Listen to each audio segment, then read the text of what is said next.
Lecture de la première lettre de saint Paul apôtre aux Corinthiens. Frères, apprenez d'Apollos et de moi-même à ne pas aller au-delà de ce qui est écrit, afin qu'aucun de vous n'aille se gonfler d'orgueil en prenant le parti de l'un contre l'autre. Qui donc t'a mis à part? As-tu quelque chose sans l'avoir reçu? Et si tu l'as reçu, pourquoi te vanter comme si tu n'avais pas reçu? Vous voilà déjà comblés, vous voilà déjà riches, vous voilà devenus rois sans nous. Ah, si seulement vous étiez devenus rois, pour que nous aussi, nous le soyons avec vous. Mais nous, les apôtres, il me semble que Dieu nous a exposés en dernier, comme en vue d'une mise à mort. Car nous sommes donnés en spectacle au monde, aux anges et aux hommes. Nous sommes fous à cause du Christ, et vous, vous êtes raisonnables dans le Christ. Nous sommes faibles, et vous êtes forts. Vous êtes à l'honneur, et nous dans le mépris. Maintenant encore, nous avons faim, nous avons soif. Nous sommes dans le dénuement, maltraités. Nous n'avons pas de domicile, nous travaillons péniblement de nos mains. On nous insulte, nous bénissons. On nous persécute, nous le supportons. On nous calomnie, nous réconfortons. Jusqu'à présent, nous sommes pour ainsi dire l'ordure du monde, le rebut de l'humanité. Je ne vous écris pas cela pour vous faire honte, mais pour vous reprendre comme mes enfants bien-aimés. Car, dans le Christ, vous pourriez avoir 10 000 guides. Vous n'avez pas plusieurs pères. Par l'annonce de l'Évangile, c'est moi qui vous ai donné la vie dans le Christ Jésus.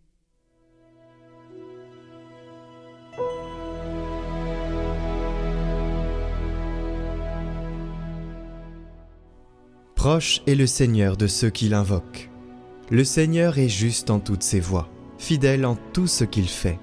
Il est proche de ceux qui l'invoquent, de tous ceux qui l'invoquent en vérité. Il répond aux désirs de ceux qui le craignent. Il écoute leurs cris, il les sauve.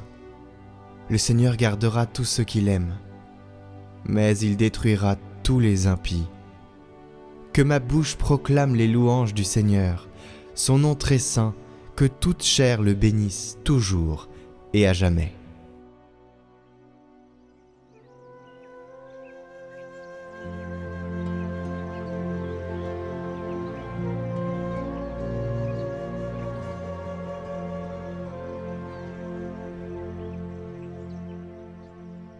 Évangile de Jésus-Christ selon saint Luc. Un jour de sabbat, Jésus traversait des champs. Ses disciples arrachaient des épis et les mangeaient, après les avoir froissés dans leurs mains. Quelques pharisiens dirent alors : « Pourquoi faites-vous ce qui n'est pas permis le jour du sabbat ?» Jésus leur répondit : « N'avez-vous pas lu ce que fit David un jour qu'il eut faim, lui-même et ceux qui l'accompagnaient ? Il entra dans la maison de Dieu, prit les pains de l'offrande, en mangea et en donna à ceux qui l'accompagnaient, alors que les prêtres seulement ont le droit d'en manger. Il leur disait encore : « Le Fils de l'homme est maître du sabbat. »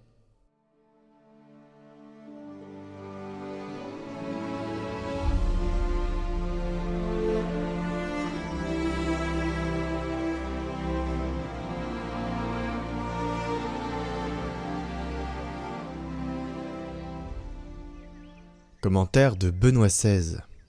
Rendre le Christ maître de notre sabbat. L'Eucharistie fait partie du dimanche. Au matin de Pâques, les femmes en premier, puis les disciples, ont eu la grâce de voir le Seigneur. Depuis lors, ils ont su que désormais le premier jour de la semaine, le dimanche, serait son jour à lui, le jour du Christ.